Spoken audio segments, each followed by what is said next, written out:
Okay students, now next topic is third periodic property है हमारी। तो हम पढ़ चुके हैं atomic radius and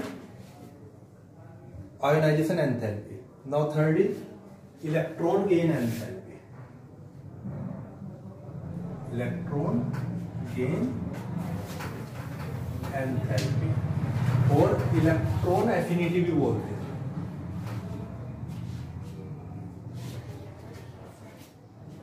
electron gain enthalpy और इलेक्ट्रॉन एफिनिटी क्या होता है बेटा? देखिए, हमने सेकंड प्रॉपर्टी आपको बताई थी आयोनाइजेशन एंथैल्पी। उसमें बताया था कि आयोनाइजेशन एंथैल्पी में हमने आपको बताया था कि न्यूक्लियस है, न्यूक्लियस के बाहर ये सेल है, सेल के अंदर इलेक्ट्रॉन है और इस इलेक्ट्रॉन को हमें बाहर निकालना है। तो इस इलेक्ट्रॉन को बाहर निकालने के लिए जितनी एनर्जी रिक्वायर्ड होती थी वो हमारी आयोनाइजेशन एंथैल्पी कहलाती थी। इलेक्ट्रॉन गेन एंथैल्पी क्या होता है? आप इन एरोज को चेंज कर दीजिए, इसे इधर कर दीजिए और इसे इधर कर दीजिए, तो ये डेफिनेशन बन जाएगी इसकी। बस क्या हो जाएगा, क्या पता चलता है इससे कि किसी न्यूट्रल एटम के आउटर मोस्ट सेल में इलेक्ट्रॉन एंटर कराने पर जितनी एनर्जी रिलीज होगी, इलेक्ट्रॉन एंटर कराने, एफिनिटी मींस इलेक्ट्रॉन को अट्रैक्ट करना है, इलेक्ट्रॉन एंटर कराने पर जितनी एनर्जी रिलीज होती है वो एनर्जी हमारी क्या कहलाएगी? इलेक्ट्रॉन गेन एंथैल्पी कहलाती है।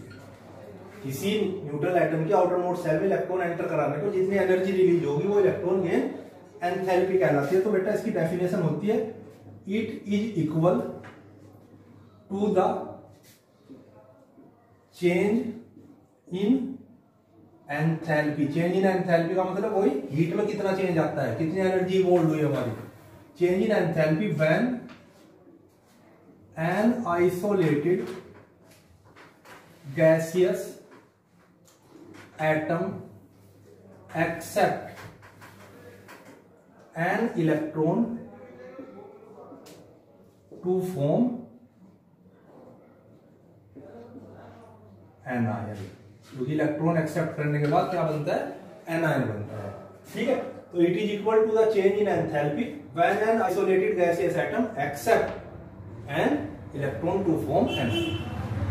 इसकी यूनिट होती है इलेक्ट्रॉन गेन एंथैल्पी की, और आयोनाइजेशन एंथैल्पी की भी वो यूनिट होती है इलेक्ट्रॉन वोल्ट पर एटम, या फिर हम इसे किलो जूल पर मोल से भी रिप्रेजेंट करते हैं, किलो जूल पर। और हमने भी बताया कि it is equal to the change in enthalpy when an isolated gaseous atom accept an electron to form an ion. For example, suppose कोई आप मान लीजिए कुछ भी, या क्लोरीन ही है, जैसे क्लोरीन Cl गैस है, एक इलेक्ट्रॉन गेन करता है क्योंकि इसके आउटर सेल में 7 इलेक्ट्रॉन है, 8 करने के लिए एक इलेक्ट्रॉन गेन करता है, तो इस पर एक निगेटिव चार्ज आ जाएगा। ठीक है, और कितनी एनर्जी इसमें से इवॉल्व हुई, कितनी? तो प्लस एनर्जी। अब एनर्जी इसमें से 348 kilo joule heat energy evolve होती है, तो ये इसकी क्या हो जाएगी? इलेक्ट्रॉन गेन एंथैल्पी हो जाएगी क्लोरीन एटम की।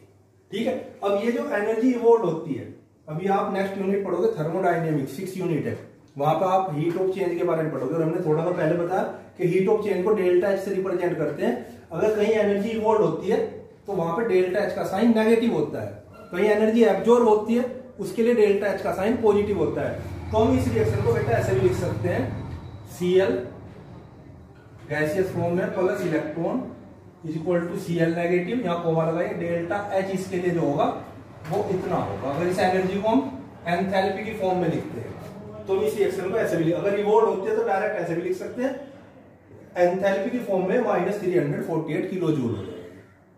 अब अगर ये तो एग्जांपल 1 हो जाता है इसका। अब अगर कोई मान लो 2 या 2 से ज्यादा इलेक्ट्रॉन गेन करता है, सपोज ऑक्सीजन है, ऑक्सीजन इसने एक इलेक्ट्रॉन गेन किया, ये किस में चेंज हो जाता है? O नेगेटिव है, और इसमें से इतनी एनर्जी 141 किलो जूल एनर्जी इसमें से इवॉल्व होती है, तो ये इसकी क्या कहलाएगी? फर्स्ट इलेक्ट्रॉन गेन एंथैल्पी कहलाएगी। और इसके लिए डेल्टा एच वन की अगर हम बात करें, अगर इसे हम हीट को वैसे लिखते हैं डेल्टा एच की फॉर्म में, तो बेटा क्या बन जाएगा? माइनस साइन आ जाएगा।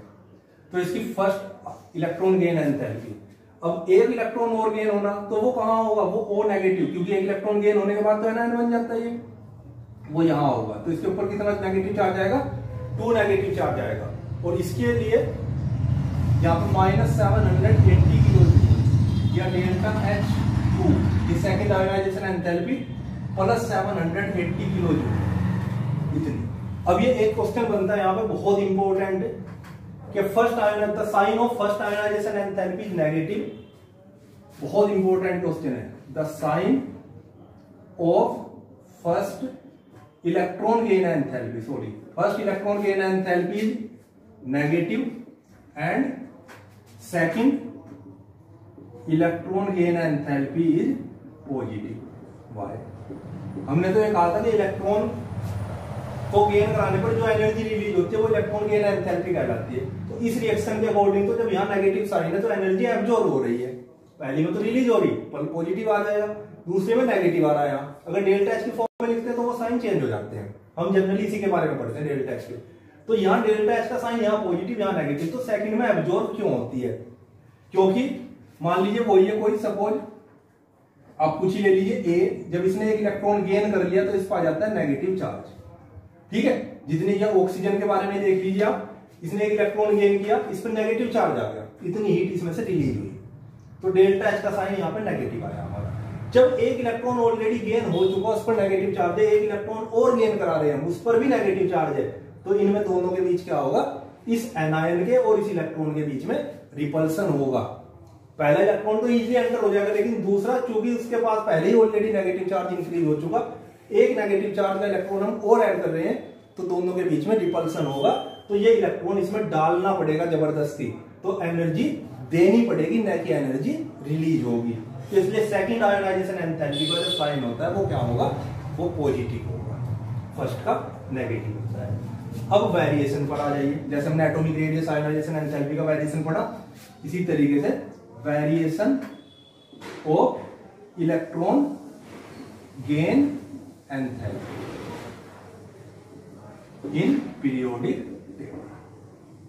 अब वही वेरिएशन, एक तो इन ग्रुप और सेकंड इन पीरियड। देखिए जब हम ग्रुप में चलते हैं टॉप टू बॉटम, वही जब हम ग्रुप में चलते हैं टॉप टू बॉटम तो एटॉमिक रेडियस क्या होती थी? एटॉमिक रेडियस तो होती थी इंक्रीज। आयोनाइजेशन एंथैल्पी क्या होती थी? डिक्रीज। और ये इलेक्ट्रॉन गेन एंथैल्पी भी क्या होगी? ये सब एटॉमिक रेडियस का उल्टा होते हैं तीनों। Ionisation enthalpy, electron gain enthalpy और इलेक्ट्रोनेगेटिविटी। इलेक्ट्रॉन गेन एंथैल्पी भी टॉप टू बॉटम चलने पर डिक्रीज होती है, क्योंकि जैसे जैसे एटॉमिक रेडियस इंक्रीज होगी, जैसे जैसे एटॉमिक रेडियस इंक्रीज होती है उसी हिसाब से हमारी इलेक्ट्रॉन गेन एंथैल्पी डिक्रीज होती चली जाती है।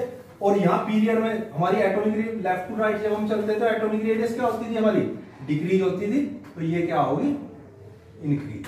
ये एटॉमिक रेडियस का रेसिप्रोकल होते हैं बेटा, आयोनाइजेशन एंथैल्पी भी, ये भी, और इलेक्ट्रोनेगेटिविटी भी। तो टॉप टू बॉटम ग्रुप में चलने पर डिक्रीज और पीरियड में चलने पर इंक्रीज। जैसे जैसे पीरियोडिक एटॉमिक रेडियस डिक्रीज होगी तो ये हमारी इंक्रीज होगी। फोर्स ऑफ अट्रैक्शन जितना ज्यादा होता चला जाएगा उतना इलेक्ट्रॉन एंटर कराने के लिए ज्यादा एनर्जी रिलीज होती है हमारी, तो वो इसलिए इंक्रीज होगी। जैसे जैसे फोर्स ऑफ अट्रैक्शन कम होता चला जाएगा, एटॉमिक रेडियस हमारी बढ़ती चली जाएगी, उसी हिसाब से हमारा इलेक्ट्रॉन एंटर कराने पर एनर्जी कम रिलीज होती है। तो ये हमारी थर्ड प्रॉपर्टी हो जाती है electron gain enthalpy. Now fourth property is electronegativity. देखिए फोर्थ डी, इलेक्ट्रोनेगेटिविटी।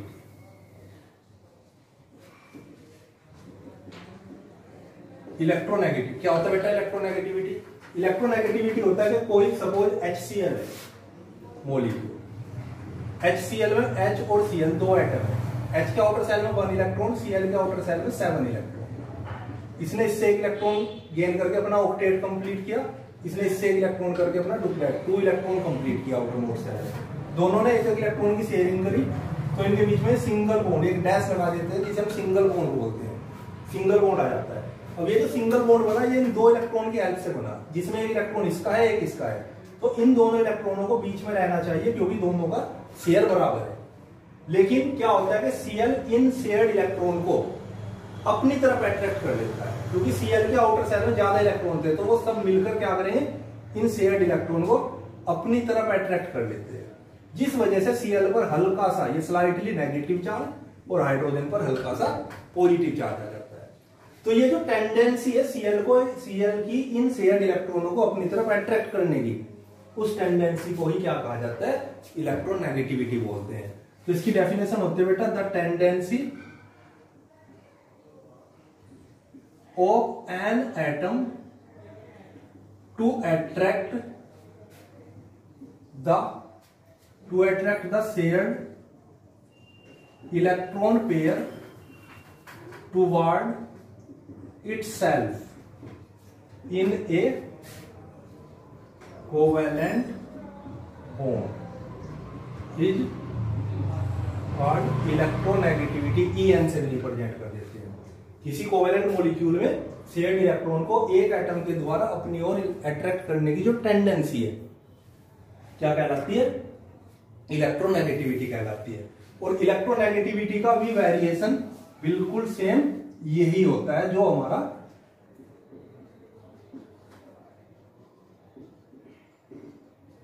हमारा इलेक्ट्रॉन गेन एंथैल्पी का था, जो हमारा आयोनाइजेशन एंथैल्पी का था। ये भी ऊपर से नीचे चलने पर, किसी ग्रुप में चलने पर डिक्रीज होगी और लेफ्ट टू राइट चलने पर इंक्रीज होती है। और पूरी पीरियोडिक टेबल में, जैसे हमारी पूरी पीरियोडिक, सपोज ये पीरियोडिक टेबल है, या इधर से हमने कहा कि इधर से इधर चलने पर क्या होगी, इंक्रीज। मतलब ये लास्ट वाले ग्रुप की सबसे ज्यादा होनी चाहिए, लेकिन लास्ट में तो ग्रुप हमारा होता है 18 ग्रुप के एलिमेंट इनर्ट होते हैं, इनर्ट गैस कहलाते हैं। तो वो तो इलेक्ट्रॉन शेयर ही नहीं करते, तो उस ग्रुप को तो 1 मिनट के लिए आप भूल जाइए। तो 18 से पहले कौन सा ग्रुप होता है, 17। मतलब हर एक पीरियड में 17 ग्रुप के एलिमेंट की जो इलेक्ट्रॉन नेगेटिविटी होती है वो सबसे ज्यादा होती है, और ऊपर से नीचे चलने पर डिक्रीज होते हैं। तो 17 ग्रुप में जो टॉप पर होता है फ्लोरीन, फिर क्लोरीन, फिर ब्रोमीन, फिर आयोडीन, तो पूरी पीरियोडिक टेबल में फ्लोरीन की इलेक्ट्रोनेगेटिविटी सबसे ज्यादा होगी।